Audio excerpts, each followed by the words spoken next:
risotto. So you're going to start with garlic. I'm using 2 tablespoons of garlic just because I like the flavor.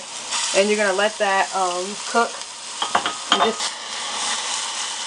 So this is on a medium heat, and you're going to let this cook so the flavors can kind of develop. And then the next step is to add in the 4th cup of alborio rice, just on that.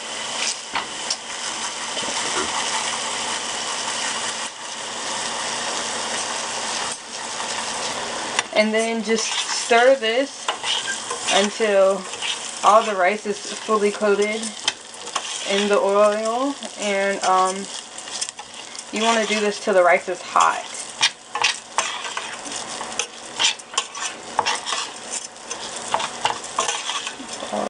Next, you want to add some salt and pepper to it, just to give it some seasoning. And continue to stir that.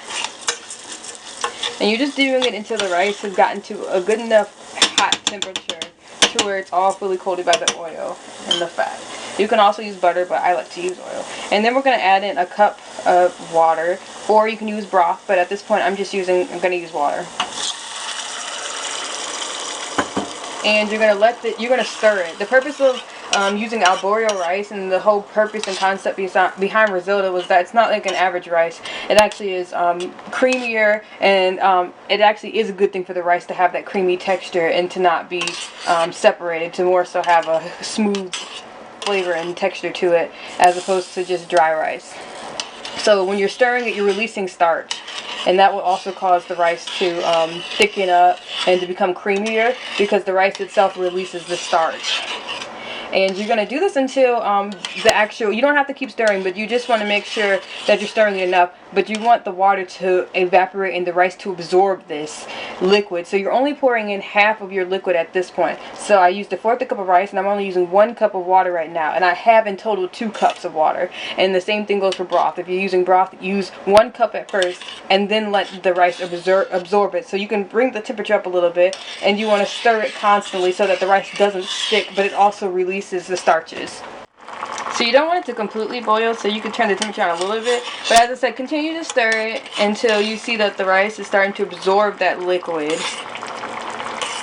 And the secret behind good risotto is that it's got a creamy texture, but you're not actually adding any cream to it. So that's the secret to tell if you're doing the risotto the right way and making it the right way.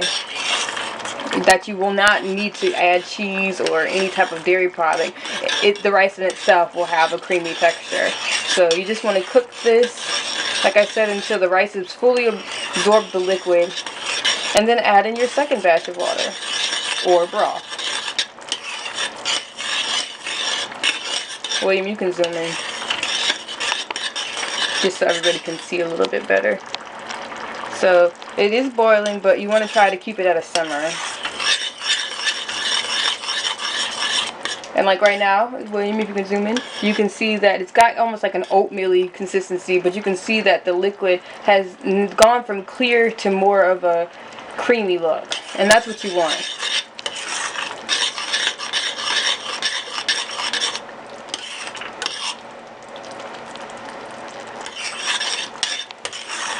And you want to do this until the water is about 80% gone. So continue to stir it and let that cook. So most of the liquid is gone, and so now you want to add the liquid, the second batch of a cup. And guys, make sure that this water is, or the broth is already heated. It's not cold, because you don't want to slow down the cooking process. So make sure that that liquid is actually hot. And so you're going to repeat that same process until your rice is done and it's tender or al dente, whichever way you like it. Most risotto, the proper way is al dente, which is, it just has like a little bite to it, still firm but also tender. And you want to continue this process until the rice is al dente. So stir it and let that temperature cook the rice, and let the rice absorb the liquid. So at this point the water is almost evaporated, and this is when you want to add your mushrooms in. So I'm just adding in a handful, and I'm doing a lot because I enjoy mushrooms in my risotto. and let that cook in there.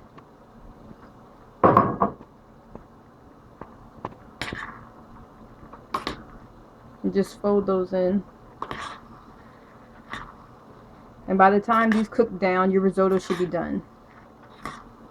And the mushrooms will release a little bit of liquid, but not too much.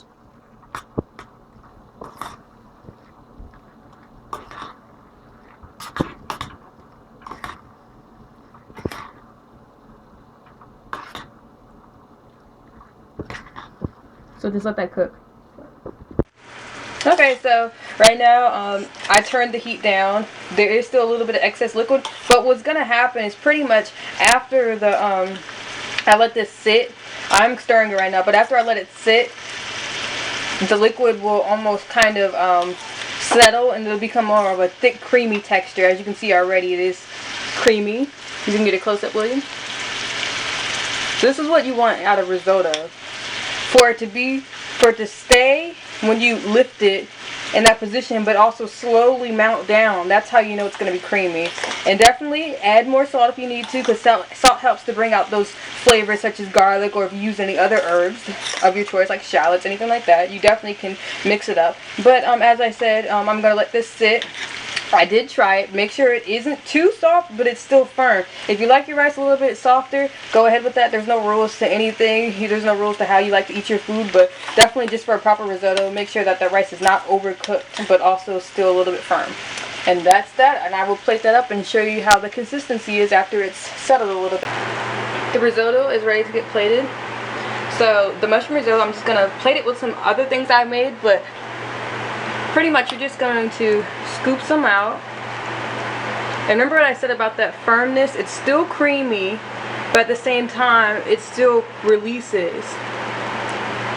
So you that's definitely something you want to look out for. And you see how creamy that is? If you want to go overhead. So that's the risotto. Okay, and this one. And then I'm going to plate it on this one as well. And this one I'm going to plate a little bit differently. I'm going to go in a stripe almost.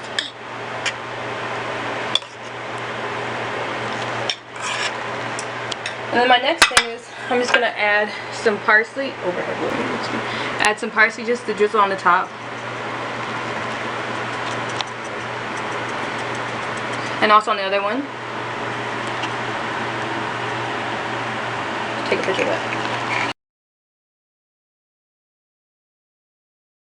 Now remember that Chilean sea bass I seared in the other video? I'm just going to vertically plate that on top of my risotto. And then I'm going to also put that on my other risotto. And I'm just showing you two different ways to plate these. Take a picture.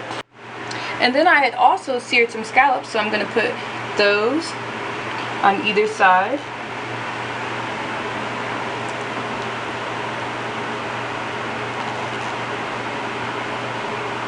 I'm also going to do the same for this.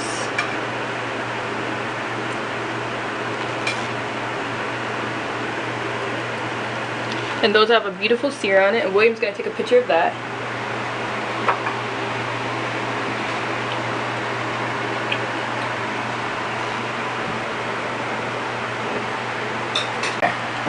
And then also I'm just going to drizzle over my lemon butter just over the top, just to give it some of that flavor that we worked on in that pan. And I'm going to do the same for my other plate.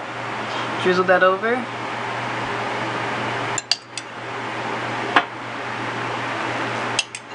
And that is a complete meal. And you probably pay for this meal probably about 30 bucks at a restaurant. And this is the secret to how most people do it in restaurants, based on my experience. And that is that. And William will take a picture of those.